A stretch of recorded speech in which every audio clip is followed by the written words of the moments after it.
तो वो ट्रांजैक्शन ऐसी हो रही थी कि आप आज घर खरीदें और कल आप अप्रेजल करें तो 20,000 ऊपर आ रहा है, अप्रेजल 40,000 ऊपर आ रहा है। तो फिर इस बारे बड़ा में अच्छा बताइए, सवाल है, it's a very loaded question as well at the same token. अगर आप इंश्योरर के साथ चल रहे हैं तो आपकी क्या लिमिटेशंस हैं? And this should not be more than 39% of your gross income.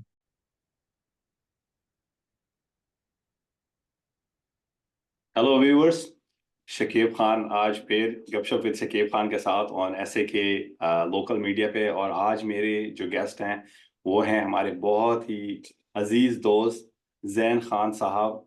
और जैन खान साहब आरबीसी के साथ मोबाइल मॉर्गेज एडवाइज़र हैं। तो मैं जैन खान साहब को जो है ना दावत देने लगा हूँ। जैन भाई, आप कुछ अपने बारे में बताइए कि आप, जैसे मैंने बताया कि आप आरबीसी के साथ हैं, आप कब से ये काम कर रहे हैं, कैसे स्टार्ट किया, और क्या मार्केट की सिचुएशन है इस टाइम के हिसाब से? अस्सलाम वालेकुम शकीब भाई, thank you for having me today. बड़ा अच्छा लग रहा है। पहली दफ़ा कोई कोई पॉडकास्ट पे कर रहा हूँ, कोई कहीं आया हूँ बात करने के लिए। बहुत शुक्रिया कि आपने मुझे दावत दी। Thank you so much. तो यूर वेलकम। जैसा आपने सवाल किया कि अबाउट माई सेल्फ कि मैं क्या कर रहा हूँ, कितने टाइम से कर रहा हूँ, आपने जैसे पता है कि आरबीसी में मॉर्गेज स्पेशलिस्ट हूँ। तो मैं जी कैनेडियन बैंकिंग में मैं नौकरी कर रहा हूँ कोई 2013 से। uh, तो सिंस 2013 अप टिल 2022 2020 या 2022 में मैंने तो मैं बीमो में था। कोई मैंने ऑलमोस्ट 10 साल बीमो में काम किया। And I work in different departments with BMO. उनके कॉन्टैक्ट सेंटर से शुरू किया, वहाँ से फिर मैं ग्रो किया, लेंडिंग में आया। फिर लेंडिंग से उनकी कलेक्शंस में रीस्ट्रक्चरिंग की, वहाँ पे लेंडिंग की, और फिर 2020 में मैं मॉर्गेज स्पेशलिस्ट बना था। और फिर मॉर्गेज स्पेशलिस्ट के अंदर बन के मतलब तब से I am doing just mortgages. But मेरा एक बड़ा अच्छा एक पिछला एक्सपीरियंस रहा है बीमो के अंदर ही, जहाँ पे मैं mortgages, loans, credit card, lines of credit सब कुछ कर रहा था। बट अब मैं बहुत से प्रोडक्ट स्पेसिफिक हो गया हूँ, just in mortgages only itself. और आरबीसी में भी मूव करके मैं एज अ मॉर्गेज स्पेशलिस्ट ही हूँ कमीशन के ऊपर। It's a commission based job. And so yeah, the whole thing was about moving as a mortgage specialist is कि जी बाहर जाना है और लोगों की हेल्प करनी है। कि उनको एटलीस्ट, अगर आप कोई बता नहीं सकते कि कि अब कितना अप्रूवल होगा क्या होगा, बट एटलीस्ट उनको गाइड कर दें। आप डायरेक्शन दिखा दें कि how they can save money, what are the options, what are the tools out there to, in which they can put their money in, different kinds of options that they are available, to save money for down payment, how they can, how I can help कि जी उनकी credit जो है कैसे ठीक हो, कैसे कैसे बेहतर हो सके। क्योंकि बहुत सारे लोग बहुत सारी चीज़ें सुनते हैं कि कि आपके इतने क्रेडिट कार्ड होने चाहिए, तो एक लोन भी होना चाहिए जी, एक लाइन ऑफ क्रेडिट भी होनी चाहिए। तो कौन कौन से मिथ्स हैं और कौन कौन सी एक्चुअल इन्फॉर्मेशन है, तो just to give them idea कि क्या क्या बेहतर है उनके लिए। तो बस उसी चक्कर में बस हम लोग बस घुसा हुआ हूँ उस काम के अंदर, और कर रहा हूँ, लोगों को हेल्प कर रहा हूँ। और मजा आता है। माशाल्लाह। रोजाना आप डिफरेंट डिफरेंट सिचुएशंस देखते हैं, चीजें देखते हैं, एब्सोल्युटली। मजा आता है। It's very good. बिल्कुल बिल्कुल, 100%, 100%।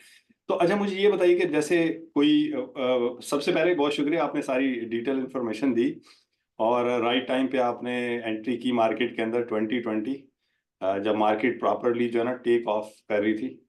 तो मुझे ये बताइए कि जैसे अब फर्ज करें कि अगर किसी ने घर लेना है और वो अभी बिल्कुल पहले स्टेप्स के ऊपर है, सोच से स्टार्ट किया कि जी सोच रहे हैं कि शायद घर लेना है, या कुछ पैसे थोड़े बहुत जमा हो गए हैं अब घर लेना है, तो उसका पहला स्टेप क्या है? उसको सबसे पहले उनको क्या करना चाहिए? लेट्स से कि अगर वो अभी रेडी नहीं है, वो अभी सोच रहे हैं कि हम रेडी हो रहे हैं, शायद अभी हम पैसे जमा कर रहे हैं, 6 महीने लग जाए, मे बी साल लग जाए, 3 महीने लग जाए, या कुछ पैसे आने वाले हैं, बैक होम से आने वाले हैं, या कुछ भी, लाइक एनी सिनेरियो, राइट? तो या मतलब पेरेंट्स से मिलने वाले हैं पैसे, आजकल बहुत ज़्यादा जो यंगस्टर ले रहे हैं पेरेंट्स से, चलो हमें सपोर्ट मिलने वाला है या जो भी है, या हमारी सेविंग्स है। ज़रा उस बारे में थोड़ा सा बताइए कि जो पहला स्टेप है वो क्या है, कि उनको सबसे पहला क्या करना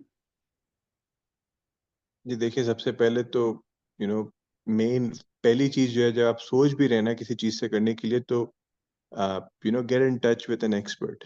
यू नो क्योंकि हम क्या होता है, हम पहले, जैसे आप बहुत सारे देखेंगे लोग गूगल को देख देख के डॉक्टर भी बन गए हैं, रियल्टर भी बन गए हैं, मॉर्गेज वाले भी बन गए हैं। तो Google is a good thing, do your research, it's a good thing to do your research, but at the same time also talk to specialize people, a realtor, आप जैसा रियल्टर, आपसे लोग कांटेक्ट करें, आपसे पूछें कि जी कौन सी प्रॉपर्टी लेनी चाहिए, और फिर side by side as a mortgage specialist, जो लोग प्रोफेशनल हैं, इस टाइम में काम से काफी टाइम से काम कर रहे हैं इस चीजों में, सो दे विल टेल यू कि आप कैसे अपने आप को ऑप्टिमाइज कर सकते हैं और बेनिफिट उठा सकते हैं। जैसे अभी जिस तरीके की सिचुएशन चल रही है, जैसे आपने कहा कि 2020 में एकदम से बूम आया। मैं आपको बताऊं, जब मैंने 2020 में शुरू किया था, जब कोविड स्टार्ट हुआ और जब लॉकडाउन हो गया, सबकी हालत खराब थी कि अब होगा क्या। उस यस। टाइम पे जब लॉकडाउन लगा, जब ये कोविड आया, तो किसी को कुछ पता ही नहीं था कि अब होगा क्या, मतलब दुनिया खत्म हो गई, मतलब एंड हो जाएगा, अब सब लोग घुसे हुए हैं, मतलब कुछ नहीं होने लगा एकदम से, आप परेशान हैं सब चीजें। लेकिन अल्लाह की करनी ऐसी हुई कि वो एकदम से बिल्कुल चेंज हो गई चीज। It was not the same, it was suppose to be, जो लोग सोच रहे थे। एकदम से इंटरेस्ट रेट डाउन हुए, लोगों ने बोला जी ओहो, जी फ्री पैसा मिल रहा है, चलो जी। तो वो ट्रांजैक्शन ऐसी हो रही थी कि आप आज घर खरीदें और कल आप अप्रेजल करें तो 20,000 ऊपर आ रहा है, अप्रेजल 40,000 ऊपर आ रहा है। एक राइट। दिन के फर्क से 20-20 30 हजार के फर्क आ रहे थे उस टाइम पे। और इस नहीं, वक्त हालत डेफिनेटली ऐसी। मार्केट मार्केट तेज जा रही थी, इसमें कोई कोई शक नहीं है। तो अब तो खैर सिचुएशन चेंज है। तो आज की सिचुएशन के हिसाब से, जैसे आपने अर्ज किया कि उन्हें प्रोफेशनल से मिलना चाहिए, लेट्स से कि एक किसी ने घर लेने का सोच रहे हैं, या वो जो भी है वो आपसे आके मिलते हैं, तो उन्होंने आपके साथ जो इनिशियल मीटिंग करनी है उसमें क्या क्या आपकी वो है, मतलब है कि क्या क्या चीज़ें उन्हें लेके आनी है अपने साथ, या कुछ भी नहीं लेके आना, it's just a friendly talk. वो आपके पास आएंगे, बैठेंगे, बात करेंगे, आप उन्हें चीज़ें बताएंगे कि किस तरीके से ये प्रोसेस कैसे चलता है। तो इस बारे बड़ा में अच्छा बताइए। सवाल है, it's a very loaded question as well at the same token. तो देखें जी, जब आप किसी प्रोफेशन से मिलते हैं ना, तो you need to provide them certain information. For example, आजकल मेजोरिटी आप जितने बैंक के साथ बैंकिंग कर रहे हैं, उन पे आपकी क्रेडिट रिपोर्ट ऑलरेडी अवेलेबल है, so you don't need to take out your credit report. That's one. Number two, आप जो जॉब कर रहे हैं, जो काम कर रहे हैं, उसकी इन्फॉर्मेशन। फॉर एग्जांपल, अगर आप एम्प्लॉयड हैं, सैलरी पे काम कर रहे हैं, तो आप अपना रीसेंट पे स्टब लेके जाइए। अगर आपको बोनसेस मिलता है तो साथ में 2 T4 लेके जाइए। If you have a corporation, आप बिजनेस ओनर हैं, तो आप आर्टिकल्स लेके जाइए, अपने लास्ट 2 साल के T1s लेके जाइए अलॉन्ग विथ योर NOAs। तो वो सारी चीजें, इनकम डॉक्यूमेंटेशन, और अगर आपकी डाउन पेमेंट, आपके पैसे ऑलरेडी पड़े हैं, तो उसकी स्टेटमेंट ले जाइए। तो इससे ये होगा कि जो एक्सपर्ट जो भी बैठा है, उसको एक आइडिया हो जाएगा, कि how we can present your case, what are your limitations, आप कितना मैक्सिमम बजट कर सकते हैं। अभी मैं आपको एग्जांपल देता हूँ। अभी मैं एक क्लाइंट के साथ डील कर रहा था, फर्स्ट टाइम होम बायर्स, दोनों हस्बैंड एंड वाइफ, दोनों अभी लास्ट ईयर ही आए हैं इंडिया से, और उन्होंने आते ही यहाँ पे दोनों की IT के अंदर जॉब हुई है। uh, उन्होंने अभी एक ब्रैम्पटन में घर खरीदा, and because we were talking and everything, they got a very good deal. They bought a semi-detached property, 6 years old, for 990, and a very good neighborhood. Good deal. So, good deal. so just because we were having a discussion, और मैं उनको यही समझा रहा था through out the process कि उनका pre approval मैंने कर दिया था। मैंने उनको बताया कि जी आप कंडीशनल, सिर्फ एक दिन की कंडीशन ले लें, बिकॉज आपकी CA में अच्छी डील है, एक दिन की कंडीशन ले लें, मुझे वो दे दें और मैं आपको अप्रूवल करा देता हूँ। इनफैक्ट हमने अप्रूवल शुरू किया है कोई 6-7 मई को, और उनकी क्लोजिंग है 27 मई को। मतलब घर लिया उन्होंने, और उन्होंने नेगोशिएट भी इसी बेसिस पे किया। अनुराग जी, हम आपको फॉर, जबकि सेलर के पास एक और ऑफर थी, but they wanted to close in August, the other party, right. और वो उनको $30,000 एक्स्ट्रा दे रहे थे।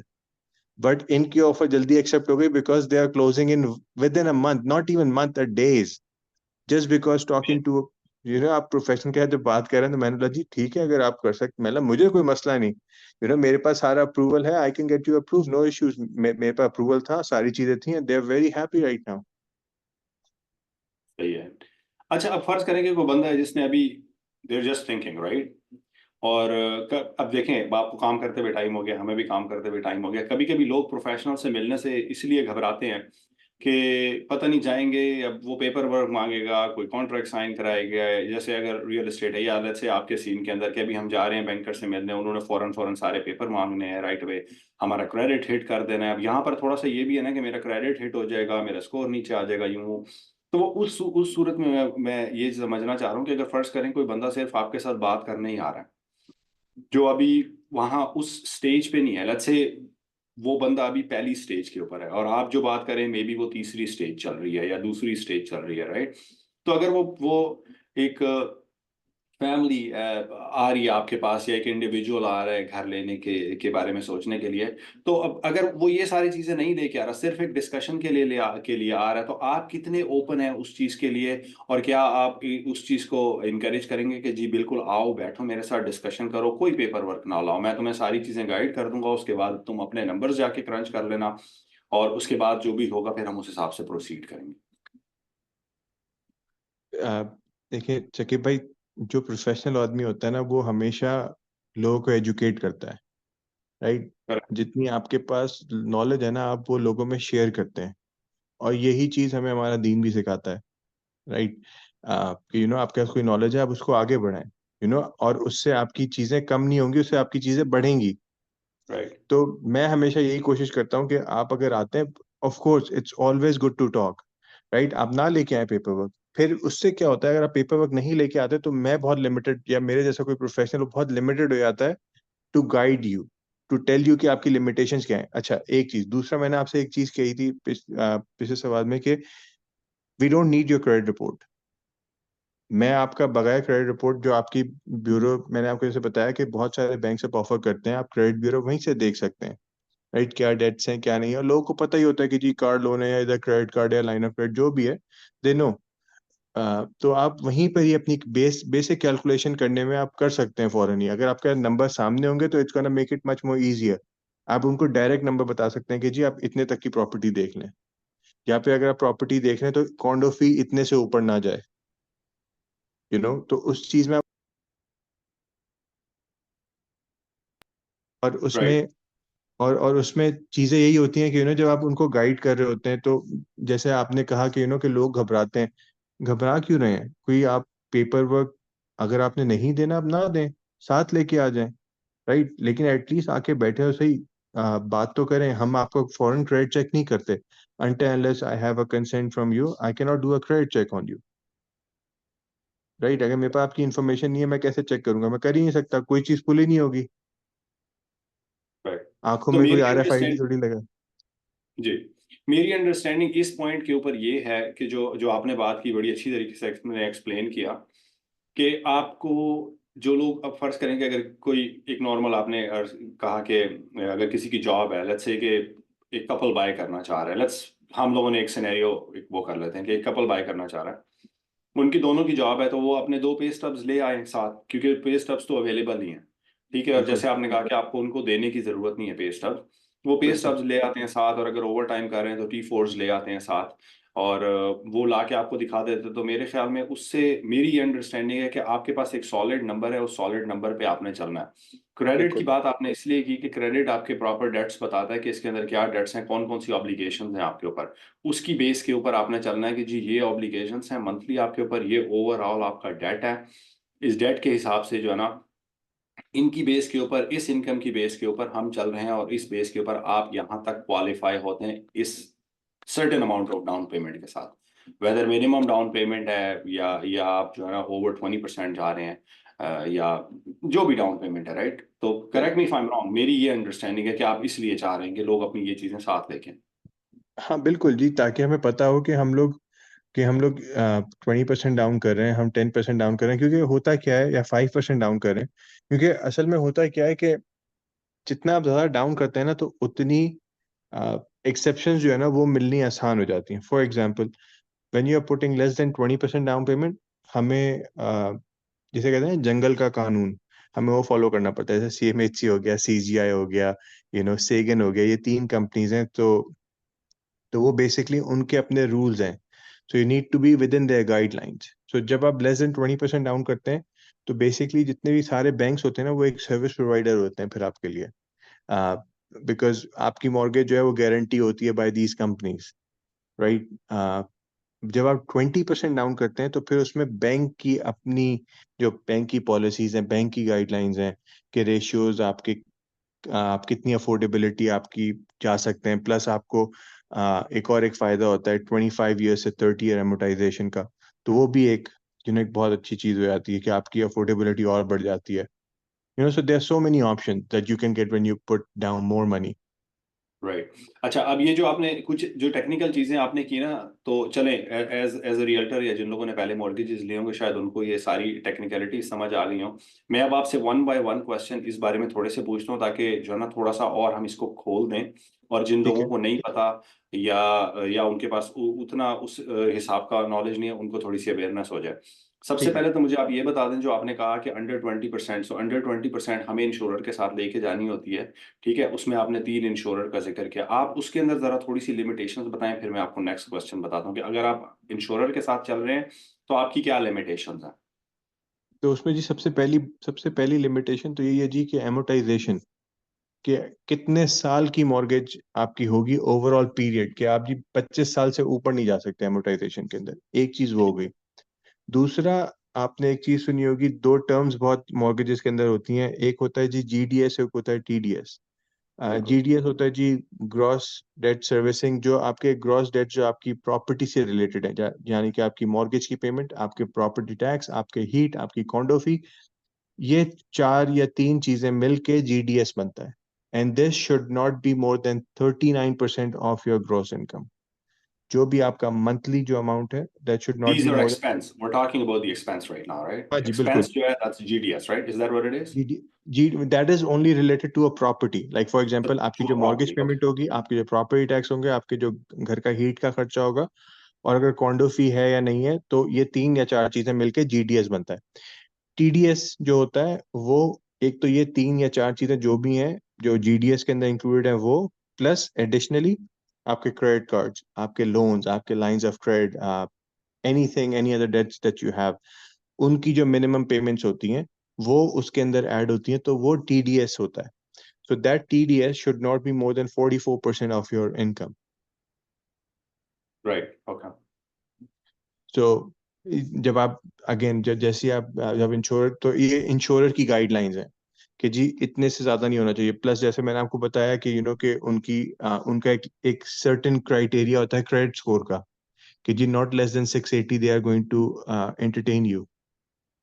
सही है। ठीक है जी। और ये अच्छी इंपॉर्टेंट चीज था थोड़ा सा जो आपने क्रेडिट वाला बताया। ये, ये एक इंपॉर्टेंट चीज था कि 680 से अगर कम है तो आप इंश्योरर के पास नहीं जा सकते, नहीं राइट? वो अब वही है कि हर, ये सारी चीजें ना, आ, ये सारी इंफॉर्मेशन ऑनलाइन अवेलेबल है। जैसे ही आप ये जो सीएमएच, 680 से कम है आप नहीं जा सकते रिगार्डलेस, या आपको इसमें भी कोई एक्सेप्शन मिलती है?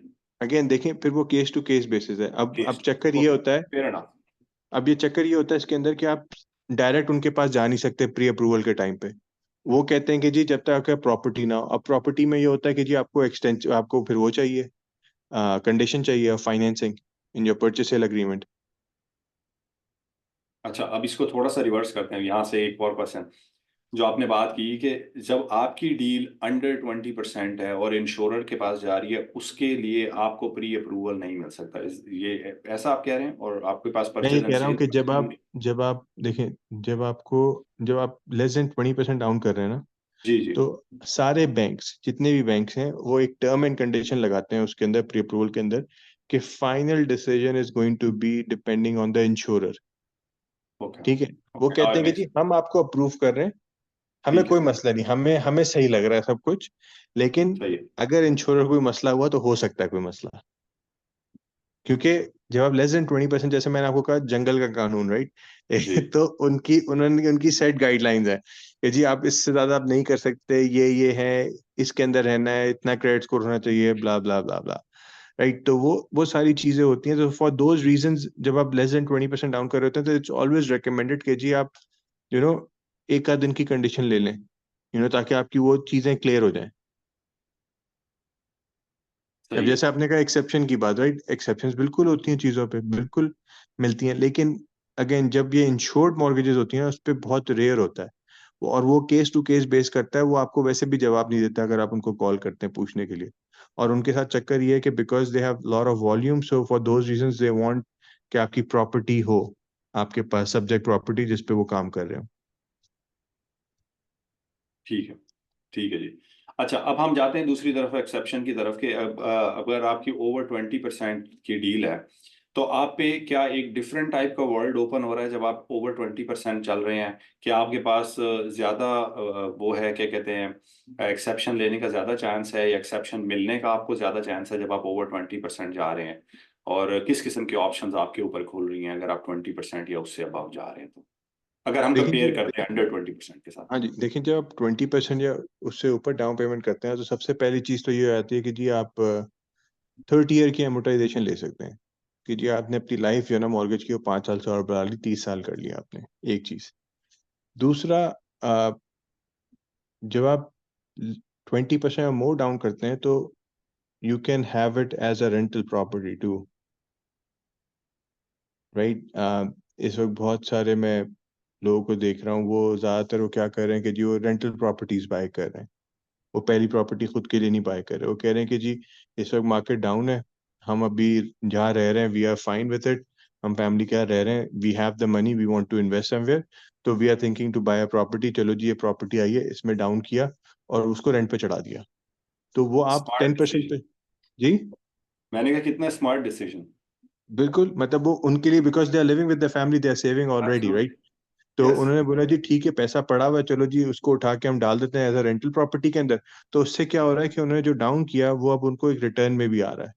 उन्होंने, अब बेसमेंट नहीं बनी हुई थी, उन्होंने थोड़ा पैसा और जमा करके बेसमेंट बनाई, चलो जी दोनों ऊपर नीचे रेंट किया, चलो जी आपने वहां से कैश फ्लो बना लिया अपना, राइट। तो ये 20% डाउन करके ये ऑप्शन खोला आपके पास। अगर आप 20% नहीं करते तो आप उसको, बैंक को ही नहीं बोल सकते कि मैं रेंटल प्रॉपर्टी ले रहा हूँ, हाँ, क्योंकि आप ले ही नहीं सकते ना बेसिकली ले रेंटल नहीं सकते प्रॉपर्टी ना आप अंडर उसको, 20। बिकॉज जो अगेन वो जो जो जो इंश्योरर है वो कहता है वो रेंटल प्रॉपर्टीज को करता ही नहीं, यस। कहता है it has to be owner occupied. सही है। बिल्कुल तो सही ये है। देखिए दो बिल्कुल चीजें सही। हो गई आपके पास, एक 30 एमोटाइजेशन, फिर आप उसको रेंटल प्रॉपर्टी भी ले सकते हैं।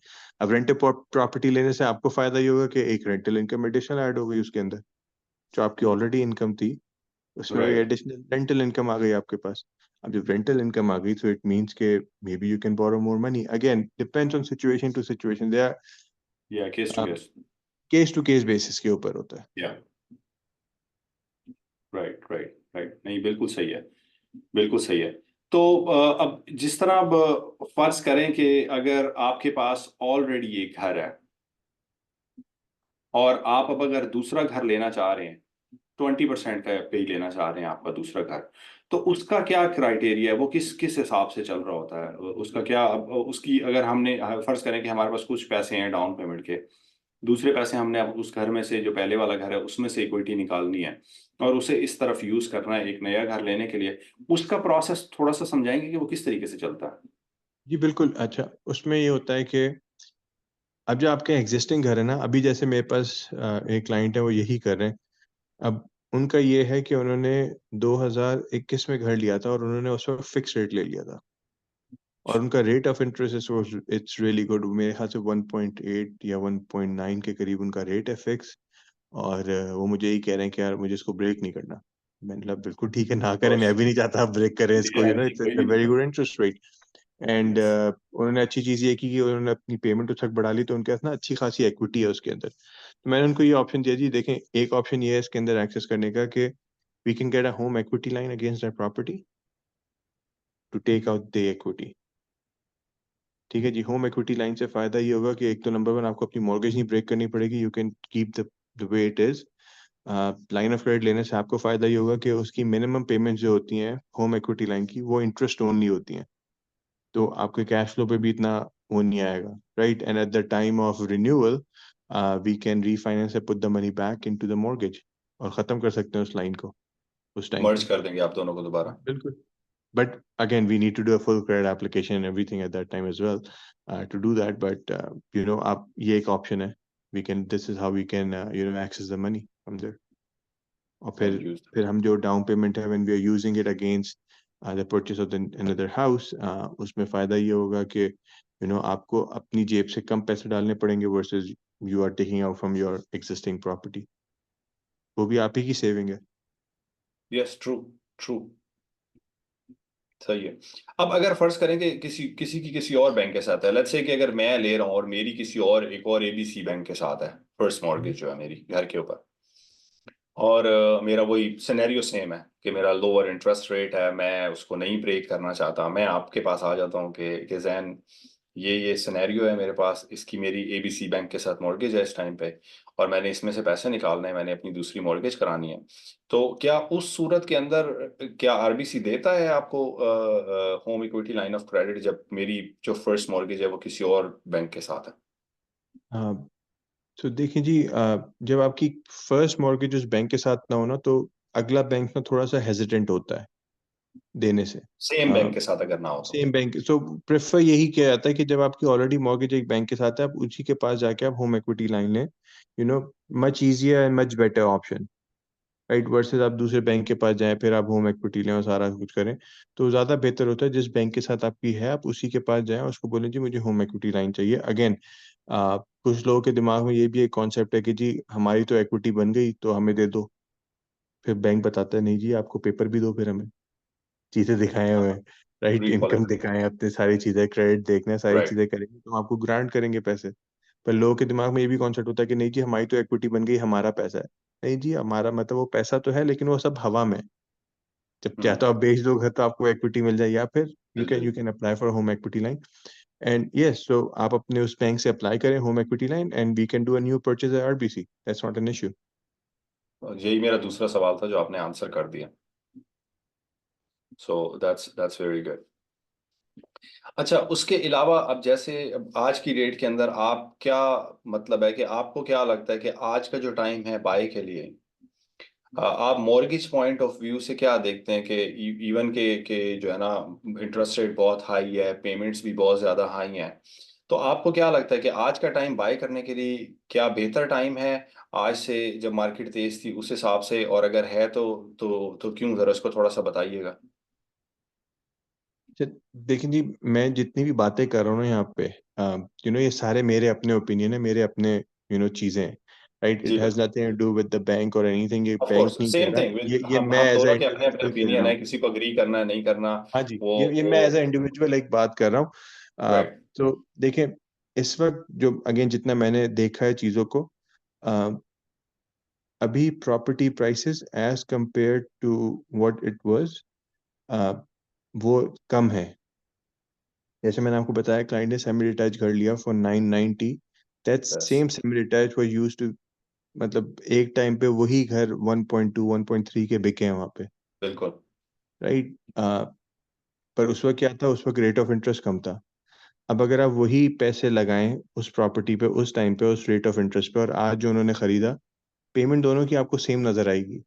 जी, जो आपकी जेब से पैसा निकल रहा है ना, वो सेम जा रहा है. बट अभी लेने में फायदे में ये है, इस वक्त आप अगर आज लेते हैं, फायदा ये है कि आपको प्राइस अच्छी मिल रही है. जैसे ही रेट के नीचे गया, ये प्राइस अगर ऊपर गई तो आपको फायदा बढ़ा है. यू नो अगेन, यस, ये मैं कोई बैंक नहीं कह रहा, ये मेरी अपनी वो है एक, जो मेरी सोच है, मेरी समझ है इस मार्केट के लिहाज से, कि बिकॉज इस वक्त जो है वो रेट ऑफ इंटरेस्ट इतना ज्यादा है कि लोग नहीं ले रहे, और बिकॉज ऑफ दैट प्रॉपर्टी की प्राइसेस काफी मतलब अभी मैं देख रहा था कि लास्ट ईयर जो अप्रैल की प्राइसेस हैं वो लास्ट ईयर से इस साल अप्रैल से कम हुई हैं compare to. So for in those regards, again अगर आप देखें कि अगर अगर प्राइस कम हुई है, इसका ये मतलब है कि वही प्रॉपर्टी जो आप लास्ट ईयर 2 साल पहले ले रहे थे और इस साल में आपका आउटफ्लो कितना है, वो सेम ही आ रहा है. अब अगर क्या होगा, अगर यही इंटरेस्ट रेट कम होए तो वहीं आपकी प्रॉपर्टी प्राइसेस वो बढ़ जाएंगी. तो now you need to decide कि आपने क्या करना है. आपको अगेन आपकी जेब से पैसा उतना ही जाएगा, मोर और लेस, सौ मंथली पचास दो पेमेंट की टर्म में से आप कह रहे हैं कि उतना ही पैसा जाएगा, और आपका ओवरऑल जो डेट है वो $2 लाख कम है। अगर हम इसी सिनेरियो को लेके चलते हैं कि आपने बिल्कुल 12 लाख वाली जो प्रॉपर्टी पीक टाइम में 12 की बिक्री थी, आज आपने वो 10 लाख की ली, तो आप अपना ओवरऑल डेट देखिए कि आपको $2 लाख कम पे करना है बिल्कुल, वो भी, और पूरी प्लस जब वो टर्म के अंदर। बढ़ेगा अगर दो आप लाख इस डॉलर घर को आपकी जेब नहीं नहीं आएगा. बेचते, जी बिल्कुल, अगर आप इस घर को नहीं बेचते, आप इस घर को रखते हैं, लेट्स से कि अगर आपने 25 साल की अमोर्टाइजेशन ली है या 30 साल के लिए है, तो आपने 25 या 30 साल के अंदर जो वो 2 लाख एक्स्ट्रा था वो कम पे करना है, इवन मंथली बिल्कुल आपका सेम। बिल्कुल ऐसे ही है। जी जी, नहीं बिल्कुल ठीक है, बिल्कुल ठीक है। अच्छा, उसके अलावा जो है ना कोई और आजकल का जो जो रेट्स जो चल रहे हैं, इंटरेस्ट रेट्स जो चल रहे हैं आजकल मार्केट के अंदर, सबसे फेवरेटेबल रेट या फेवरेटेबल कौन सी टर्म चल रही है? 2 साल चल रही है, 3 साल की चल रही है, 5 साल की चल रही है फिक्स के हिसाब से, या ज्यादातर लोग आजकल वेरिएबल ले रहे हैं रेट्स? तो इस साल majority people are going for 3 year fix rates. Favourable है तीन सबसे ज्यादा हाँ आजकल। जी, 3 साल का फिक्स रेट ज्यादातर लोग जा रहे हैं। It's because you know again uncertainty इतनी है कि लोगों को भी समझ नहीं आ रहा कि कि क्या किया जाए। और प्लस जो 2 साल और 3 साल का रेट है उसमें फर्क है काफी, मतलब 20 20 30 40 बिप्स का नहीं, it's it's a major difference. Like we are talking about 60 70 80 bips का फर्क है 3 साल और 2 साल में। जितनी शॉर्टर टर्म है वो ज्यादा महंगी है, जितनी बड़ी टर्म है वो थोड़ी और। आप 5 साल पे चले जाएं वो आपको लेस देन 5% पे मिल रहे हैं इस वक्त। यू नो 4 साल, अच्छा। 5 साल, जी जी, वो इस वक्त लेस देन 5% पे। बट बात वही है कि अ, जब आप फिक्स रेट के ऊपर जा रहे होते हैं, मैं हमेशा क्लाइंट से पूछता हूँ कि जी how long do you see yourself living in this property. ये एक हमेशा से मेरा एक एक गो टू सवाल रहा है, जस्ट टू अंडरस्टैंड कि बिकॉज ये नहीं है कि अप्रूवल हो रहा है तो जी 3 साल का रेट देना है, ऐसी बात भी नहीं है आपको। It's always good to have that conversation. But majority लोग जितने भी फर्स्ट टाइम बायर्स हैं वो हमेशा यही इसी कॉन्सेप्ट पे आते हैं कि यार हम एटलीस्ट 3 साल तो रहेंगे ही। क्योंकि पहला साल जो होता है आपका घर के अंदर वो एक उसी में गुजर जाता है, अच्छा चलो मैंने घर कर लिया। दूसरे साल में आपको समझ आ रही होती है कि अच्छा ओहो अब ये भी है, बहुत सारी चीजें घर के अंदर, अच्छा दीवारें भी ऐसी है, यहाँ यहाँ ये है, ये वहाँ है, यहाँ पे मुझे अपना जो एसी है वो कैसे सही होता है, तो उसके अंदर चीजें कहाँ से फिल्टर कैसे करना है, सारी चीजें ये चीजें चेंज करनी है कुछ भी, तो आपको 1 2 साल आपको है ना एडजस्ट होने में लगते हैं एक जगह पे। फिर तीसरा साल वो होता है जो आप इंजॉय कर रहे होते हैं, अच्छा चलो यार अब घर, फिर आपको तीसरे साल में आके फील होना शुरू होता है यार अब जो है ना छोटा छोटा लग रहा है, अब इसको कुछ कर लेना चाहिए। फिर आप चौथे 5वें साल में जाके, मे बी कुछ लोग ऐसा भी करते हैं कि वो 1 साल में चेंज कर लेते हैं। वो बहुत रेयर मैंने देखा है कि आप 1 साल के ऊपर आके ना आप चेंज कर रहे होते हैं। आपको मिनिमम 2 से 3 साल तो लगते ही है एक घर के अंदर, क्योंकि जब आप मूव करते हैं तो पहले मूव करना ही it's a big change for you, right. Yes absolutely. 3 3 महीने तक तो डब्बे ही नहीं खुलते, गैराज भरा हुआ है कि डब्बे पड़े हैं, खोलेंगे अगले एग्जैक्टली वीकेंड खोलेंगे, लॉन्ग वीकेंड पे एग्जैक्टली खोलेंगे। एग्जैक्टली ऐसे ही होता है, बिल्कुल यस। बिल्कुल सही कह रहे हैं आप। और ये जो अपना जो वेरिएबल रेट है, जरा अच्छा इसका थोड़ा सा मेरे ध्यान में एकदम क्वेश्चन ये आ गया कि फर्ज करें कोई वेरिएबल रेट लेता है और वेरिएबल रेट को को ब्रेक कर देता है 1 साल के बाद या 2 साल के बाद, जरा उसकी थोड़ी सी पेनल्टी बताएं।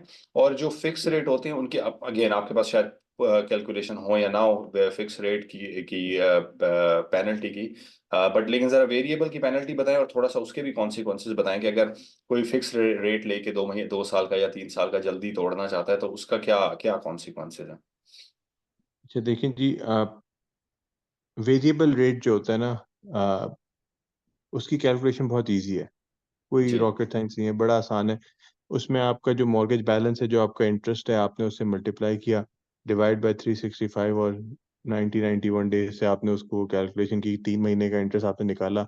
मे बी 90 डेज होंगे, 92 डेज होंगे, मे बी कुछ महीने आपके 31 डेज के अगर आप लगा लें, 93 डेज लगा लें, सो वो आपकी पेनल्टी है सीधी सीधी, राइट। उसमें तीन कोई महीने का रॉकेट जो साइंस नहीं इंटरेस्ट है वो आपकी पेनल्टी है। है, बिल्कुल। जहां बारी आती है फिक्स रेट की, वो जो है ना थोड़ा सा कॉम्प्लिकेटेड हो जाता है मामला।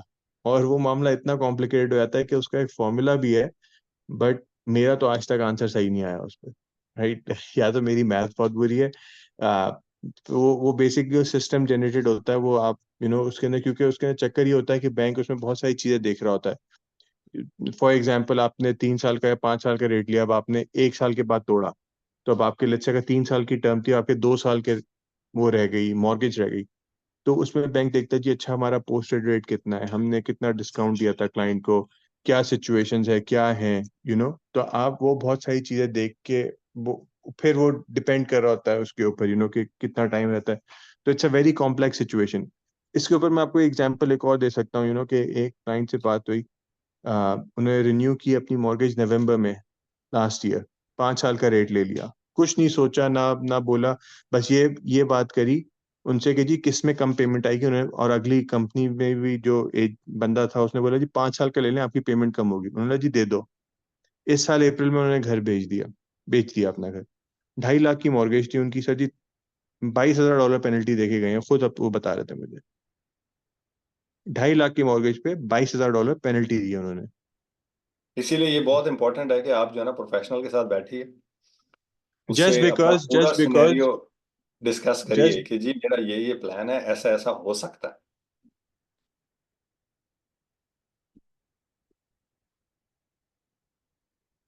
जी। तो बस यही होता है कि कि उनको पता ही नहीं लगता कि कि कैसे कैसे बात करनी है। मैं हमेशा ये बात करता हूँ कि आप ना ले मॉर्गेज, कोई चक्कर नहीं। मैं यहाँ पे बेचने के लिए नहीं बैठा। राइट। मैं यहाँ पे एक प्रोफेशनल आदमी हूँ जी, मैं अपनी प्रोफेशनल सर्विसेज देने के लिए बैठा हूँ, मैं बेच नहीं रहा किसी को कुछ भी। आपको कोई सवाल है कुछ भी, आप कॉल करें, बात करें। यू नो भले ना ले मुझसे mortgage, that's okay, that is fine with me. ना मैं आपको राइट। अपने कोई पर आवर या पर मिनट चार्ज करता हूँ, कुछ नहीं। आप बैठे बात करें, आपको बात समझ आती है ठीक है, वेल एंड गुड, नहीं आती कोई बात नहीं। यू नो लेकिन जरूर बात करें एक प्रोफेशनल से, बहुत जरूरी होता है। आप बहुत सारे पैसे, अब मैं इस पे एक और एग्जांपल आपको बता सकता हूँ। अभी मुझे जुम्मे की नमाज में एक साहब है, वो मिले, तो उनसे उन्होंने बोला जैन भाई मेरी मॉर्गेज आ रही है रिन्यूअल पे, मैं एक XYZ लाल बैंक के साथ हूँ, और तो वहां पे अब जो है ना, और अगले साल मैंने अपने 2 घर बेच के अपना जो मैंने दूसरा घर एक बुक किया है वहां पे जाना है। मैं बहुत आराम से उनकी मॉर्गेज RBC ला सकता था, लेकिन मैंने उनको नहीं किया। मैंने उनको गाइड किया, मैंने देखें आप जो है ना, अच्छा वो मुझे कहते हैं कि जी मैं वेरिएबल लूँ या फिक्स लूँ। मैंने, आप अगर वेरिएबल लेंगे 5 साल का होगा, और आप ब्रेक करेंगे 3 महीने की पेनल्टी देनी पड़ेगी। मैंने अगला राइट। साल आपका घर कब आ रहा है, उन्हें बोला जी मेरा घर आ रहा है कोई मई मई के करीब, मेरे ख्याल से अप्रैल मई में। मैंने अब अभी अपनी मॉर्गेज रिन्यू करें, 1 साल का फिक्स रेट लें। मैंने आपका फिक्स रेट में वेरिएबल रेट में कितना फर्क है, कहते हैं ऑलमोस्ट सेम है। जो फिक्स रेट ऑफर कर रहे हैं वेरिएबल रेट, क्योंकि one one year fix rate भी शुक्र अल्हम्दुलिल्लाह, सॉरी। तो उन्होंने बोला जी फिक्स रेट जो बस। है 1 साल का मेरे ख्याल से वो भी 6.6 6.7 के करीब मिल रहा है, वेरिएबल भी इतना ही है, प्राइम माइनस 0.5 या 0.6। तो मैंने राइट। बोला बेस्ट है। मैंने आप 1 साल का फिक्स लें, उन्होंने बोला जी वो बैंक हमें 3 महीने अर्ली रिन्यू करने को कह रहा है। मैंने बोला बेस्ट हो गया। मैंने आपने कहीं मार्च अप्रैल में वो घर बेचना है, आप उससे पहले बैंक जाइएगा, बोलिए जी ओपन वेरिएबल कर दो मेरी टर्म। अब ओपन वेरिएबल क्या चीज होती है, उसमें आप कभी भी पैसा डालें उस मॉर्गेज में, कोई पेनल्टी नहीं होती, जीरो पेनल्टी। तो वो जो आपके 4 5 6 हज़ार डॉलर जो लगने थे, वो मैंने बचा लिए उनके, बचा लिए। यस।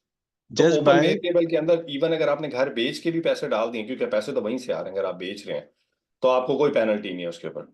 क्योंकि वो आपने ओपन कर ली ना, ओपन वेरिएबल पे ले गए। ओपन वेरिएबल होता है, अच्छा ओपन वेरिएबल का रेट ज्यादा होता है, 10 11 12% पे रेट होगा, पर वो कितने दिन के लिए होगा, मे बी 30 दिन के लिए। इतना कोई फर्क थोड़ी आएगा, वैसे ही 6 7% का तो रेट तो वैसे ही दे रहे हो ना यार। तो ट्रू। कोई मेजर फर्क सही कह थोड़ी रहे हैं आप। आना है। तो आप तो सही कह चार रहे हैं। पाँच 6 हज़ार डॉलर की आपने पेनल्टी बचा ली अपनी,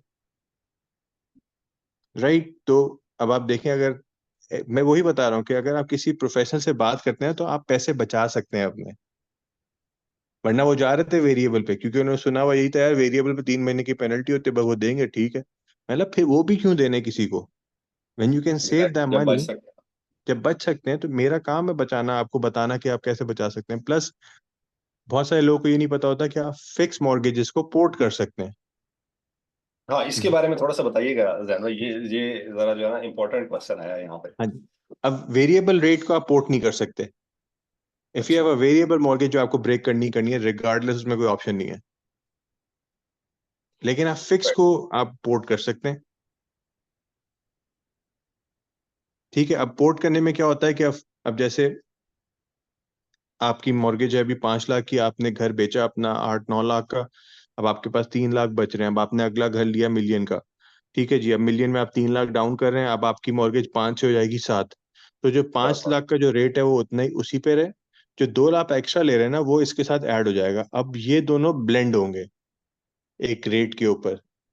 again that system generated rates. आप वो जब ब्लेंड करते हैं तो वो सिस्टम बताता है कि जी ये रेट मिल रहा है। फॉर एग्जांपल अभी एक क्लाइंट की मैंने मॉर्गेज की है 700,000 की, उनका 230 का मॉर्गेज था, नहीं 300,000 का मॉर्गेज था, 4 लाख उनको और निकाल के दिया।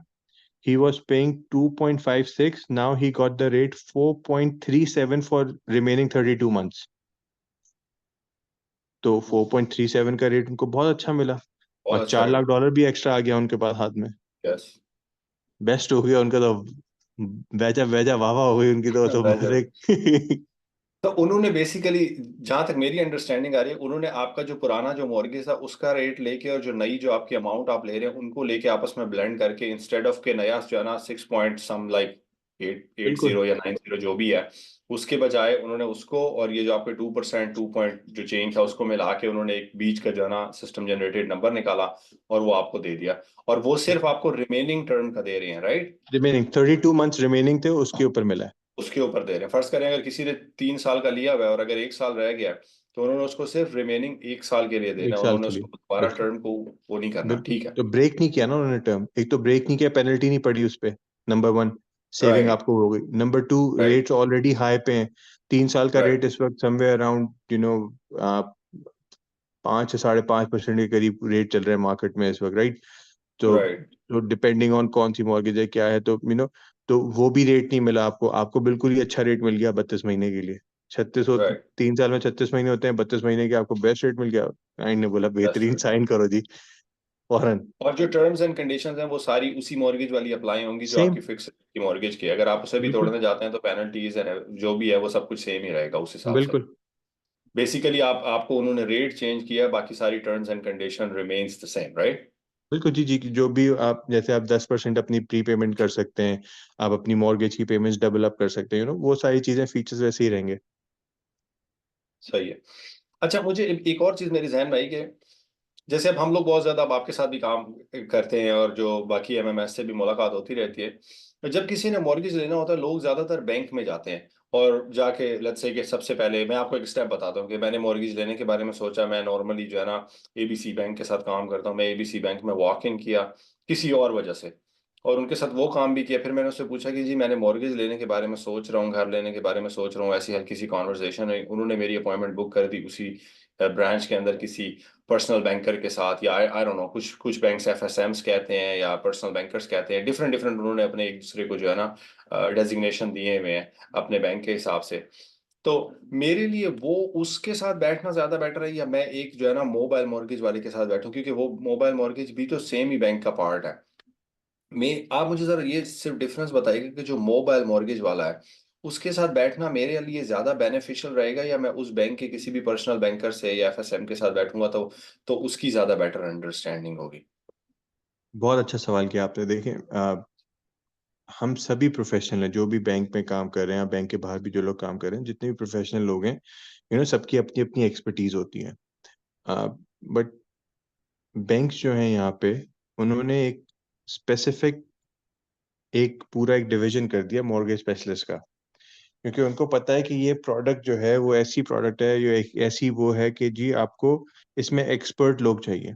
अब वो जो ब्रांच में जो एडवाइजर हैं, नो ऑफेंस टू देम, मतलब वो उनके साथ चक्कर ये है कि उनको क्लाइंट्स के बैंक अकाउंट्स, इन्वेस्टमेंट्स, सारी चीजें वो देख रहे होते हैं, राइट? सो उनके पास मैं समझता हूँ कि वो, because they have to have so much knowledge, so they may not have full information, they may not, right? But जैसे मैं हूँ, मैं सिर्फ मॉर्गेजेस का काम करता हूँ, मेरा मेरा काम ही सिर्फ, मैं, मेरा डेजिग्नेशन ही मॉर्गेज स्पेशलिस्ट की है। तो मेरा काम ही, मतलब मेरा ब्रेड एंड बटर सब कुछ मॉर्गेजेस है।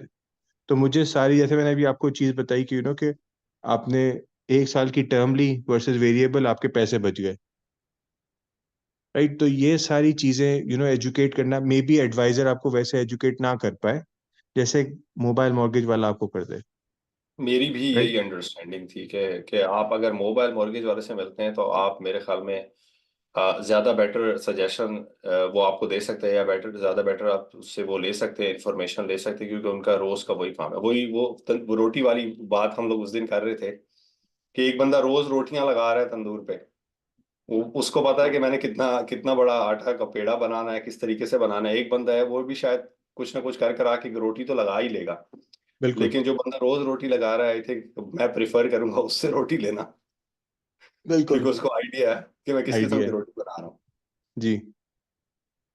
तो नहीं, ये बहुत जरूरी है। अच्छा, फर्ज करेंगे किसी का, लेट्स से मेरा मॉर्गेज है एबीसी बैंक के साथ, ठीक है। और मुझे एबीसी बैंक से मॉर्गेज की जो है ना प्री अप्रूवल मिल गई है, एक रेट मिल गया है, मैं वो रेट ले लेता हूँ। क्या मेरे लिए ये बेनिफिशियल है कि मैं जाके एक आध और प्रोफेशनल से मिलूं, उसको अपना सिनेरियो बताऊं और बताऊं कि जी मुझे रेट मिल गया, जस्ट फॉर रेट शॉपिंग के लिए, राइट? क्या ऐसा करना चाहिए और क्या ये बेनिफिशियल है? क्योंकि different banks different products offer कर रहे हैं। क्या पता कि मुझे जो एबीसी बैंक ने प्रोडक्ट दिया है उससे बेटर प्रोडक्ट आप मुझे दे देंगे, जी ये देखो ये इसमें तुम्हें मैं एडिशनल ये सारी चीजें भी दे रहा हूँ जो एंड ऑफ द डे तुम्हारे लिए बेनिफिशियल है। क्या आप ऐसा लोगों को करना चाहिए? आप इस चीज को सजेस्ट करते हैं एज अ प्रोफेशनल? तो देखें जी, रेट शॉपिंग करना हर किसी के ऊपर सही अच्छी बात है। रेट शॉपिंग करना, आप पैसे बचाना हर किसी का वो अच्छी चीज है। राइट। अब जैसे मुझे अगर कोई फोन का प्लान लेना है, कुछ भी लेना है, मैं शॉप अराउंड करता हूँ, देखता हूँ जी, जहां से मेरे पैसे बच जाएं। राइट, क्यों नहीं? एब्सोल्युटली। क्योंकि पैसे तो मैंने ही देने हैं ना। Right, at the end of the day, तो अगर मेरे पैसे कहीं से बच रहे हैं तो कोई बुरी चीज तो नहीं कर रहा मैं। नहीं कर रहे, बिल्कुल। राइट। लेकिन चक्कर वहां आता है कि आप जब छोटी छोटी चीजों के ऊपर ना, फॉर एग्जांपल, अब आपको एक आप एक प्रोफेशनल के साथ काम कर रहे हैं, आपने कोई 3-4 महीने से उसके साथ काम कर रहे हैं। राइट। बिल्कुल सही। अब उसने आपको एक रेट दिया, फॉर एग्जांपल लेट्स से आपने रेट लिया जी 5.19 या 5.29 का, उसने आपको रेट दिया 3 साल का, और आप कह रहे हैं यार मुझे फलाना बैंक ना 5.25 दे रहा है, आप मुझे 5.29 दे रहे हैं। राइट। अब चक्कर ये है कि आपको लग रहा है कि बहुत बड़ा डिफरेंस है, लेकिन बहुत इन बड़ा। एक्चुअल ना वो कोई डिफरेंस नहीं है। डिफरेंस तब है जब आपको 40-50 बिप्स का डिफरेंस आ रहा हो, कि एक बंदा कह रहा है जी 5.29, अगला कह रहा है नहीं जी 4.75 या 4.8, 4.9। It's a big difference then, true. Depending on the mortgage amount, it's a huge true. Difference. Right. तब आप बोलें कि यार हाँ यार ये मुझे रेट दे रहा है, तो फिर आप फिर अगला बोल सोचता भी है कि हाँ यार चलो ये रेट आपको अच्छा मिला, let me see what I can do. Right. लेकिन आप अगर वैसे अगर आप बाहर जाके शॉप अराउंड देखिए, जैसे मैंने कहा शॉप अराउंड करना अच्छी चीज़ है, लेकिन अगर आप अगले को बता दें कि यार मुझे ये रेट मिल रहा है, अगर तुम करा सकते हो तो ठीक है, why not? Right, there is no hard feeling. मेरे साथ तो बहुत दफा ऐसे हुआ है कि अप्रूवल लॉयर्स तक जा चुके हैं, बट वो दूसरे बैंक ने 10 पैसे कम कर दिए, तो वहां से ले ली उन्होंने मॉर्गेज। हुआ है ऐसा, होता है, इट्स नहीं, इट्स अ होता है, बिल्कुल होता है। पार्ट मैंने ऑफ मैंने बिजनेस। इसीलिए आपसे ये क्वेश्चन पूछा था कि हम जरा थोड़ा सा इसको वो कर लें, क्योंकि होता है। अब आप भी मार्केट में देखते हैं, हम भी देखते हैं कि बहुत सारी चीजें ऐसी होती हैं कि एक बंदे ने काम किया हुआ है, उसने किसी न किसी तरीके से मेहनत करके जैसे भी है एक एक डॉक्यूमेंट दे के अंडर राइटर से लड़ लड़ा के एक्सेप्शंस लेके आपको अप्रूवल ला के दिया, और एंड पे बंदा 4 पॉइंट्स के लिए कहता है जी thank you very much. Thank you very much जी। जी, उसमें अगेन देखें, वो तो यू नो हल्का सा आपको अफसोस होता है, लेकिन फिर बात वही आती है कि कि आप यही कहते हैं अल्हम्दुलिल्लाह, कोई बात नहीं, मे बी कोई something better than for me, yes, yeah better no, than this. Absolutely, वो राइट। एब्सोल्युटली। तो शुरू में मैं आपको एब्सोल्युटली। सच बता रहा हूँ, जब मैं शुरू शुरू में आया था थोड़ा सा डिसहार्टनिंग होती थी, लेकिन अब मुझे फर्क नहीं पड़ता उन चीज़ों से, because if it's gonna be for me, it's gonna be there. अगर नहीं है तो नहीं है, खैर है, अल्हम्दुलिल्लाह सब चीज़ों पे बेस्ट है। अब तो आदत सी है मुझको ऐसे जीने में। सही बात है। नहीं, ठीक है। जबरदस्त रहा मेरे ख्याल में। जैन, अच्छी बातचीत रही हमारी। तो एक दफा आप अपना जो है ना नंबर बिल्कुल शेयर कर लीजिए हमारे साथ, ताकि व्यूअर्स उस नंबर को देख लीजिए। और अगर आपका कोई भी क्वेश्चन है, आप जैन को किसी भी टाइम कॉल करिए, जैन आंसर करेंगे फोन। और कोई भी क्वेश्चन है आपको जहां भी होगा, मैं इनके बिहाफ पे कह रहा हूँ कि आप इनको बताइए कहाँ आना है, ये आएंगे, आप किसके साथ मिलेंगे, आपको जो है ना सजेशन देंगे ओवर द फोन, या अगर आप इन पर्सन करना चाहते हैं। जैन, बाकी बताइए आप अपना नंबर वगैरह भी, और बाकी जो चीज़ें वो भी बता दीजिए प्लीज, बिल्कुल जी। कि देखें, कहाँ कहाँ आप मिल सकते हैं, कौन कौन सी लोकेशंस आपके लिए सूटेबल हैं। मिलने का तो मैं हमेशा कोशिश यही करता हूँ कि आप मुझसे आरबीसी में मिलें, ब्रांच के अंदर। क्योंकि एक अच्छा होता है आप ब्रांच के अंदर आ रहे हैं, बैंक में आ रहे हैं, तो it's gonna be much better, much convenient कि आप अपनी पर्सनल इन्फॉर्मेशन एक बैंक के एक सिक्योर जगह पे हम लोग डिस्कस करें। और इंशाल्लाह कोई भी ब्रांच हो, we I am more than happy to assist, Mississauga, Brampton, Milton, anywhere that you like me to meet. और अगर आप थोड़ा दूर हैं तो we can meet half way, whatever it's gonna be convenient for each other, and will do that. और जो मेरा पर्सनल फ़ोन नंबर है वो है जी 647-867-5017। कोई भी क्वेश्चन है व्हाट्सएप मी और मैसेज मी, एंड इंशाल्लाह I will more than happy to assist you. Thank you very much Jain आपके टाइम के लिए, और थैंक यू व्यूअर्स, आप लोगों ने शो देखा। और अगर आपका कोई भी क्वेश्चन है मेरे लिए या जैन के लिए, आप कमेंट्स में लिख के डाल सकते हैं। मैं अपना नंबर भी शेयर कर देता हूं अगर आपने मेरे से कोई इन्फॉर्मेशन लेनी है। मेरा नंबर है 647-401-9786, 647-401-9786। मुझे तकरीबन 9 साल से कुछ ज़्यादा अरसा हो गया रियल एस्टेट करते हुए। मैं रीमेक्स के साथ काम करता हूँ। तो अगर आपका कोई भी क्वेश्चन है, अगेन नो ऑब्लिगेशन, आप कॉल करिए, पूछिए। सेम चीज़ जैन के लिए भी जाती है कि अगर आपको कोई भी क्वेश्चन है, आप जैन को अगर कॉल करेंगे, कोई ऑब्लिगेशन नहीं है आपको काम करने की। आप सिर्फ एक प्रोफेशनल ओपिनियन ले रहे हैं, जो हम आपको ज़रूर देंगे और आपकी मदद करेंगे हर किस्म की जो हमसे हो सकेगी। अगेन बिल्कुल। कोई क्वेश्चन हो, मैं हूँ, जैन है, इनके हमारे नंबर्स स्क्रीन के ऊपर होंगे। और आपने अगर कोई क्वेश्चन मेरे या जैन के लिए, उसे कमेंट्स में डाल दें। और जाने से पहले, अगर आप किसी और प्रोफेशनल को देखना चाहते हैं हमारे चैनल पे किसी भी किस्म के, उसके बारे में हमें ज़रूर सजेस्ट करिए कमेंट्स के अंदर। हम कोशिश करेंगे कि उन प्रोफेशनल को लेकर आएँ आपके सामने, उनसे सवालात जवाबात करें, और जो है ना, ये जो नॉलेज बांटने का सिलसिला है ये जारी रहे। तो थैंक यू वेरी मच। एक दफ़ा फिर जैन, आपका काफ़ी ज़्यादा टाइम लिया मैंने, और थैंक यू वेरी मच आपके लिए भी, थैंक यू और थैंक शकीब यू भाई, thank you viewers. For having me, जज़ाकल्लाह जी, thank you, take care, thank अल्लाह यू, हाफ़िज़, थैंक यू। Thank you.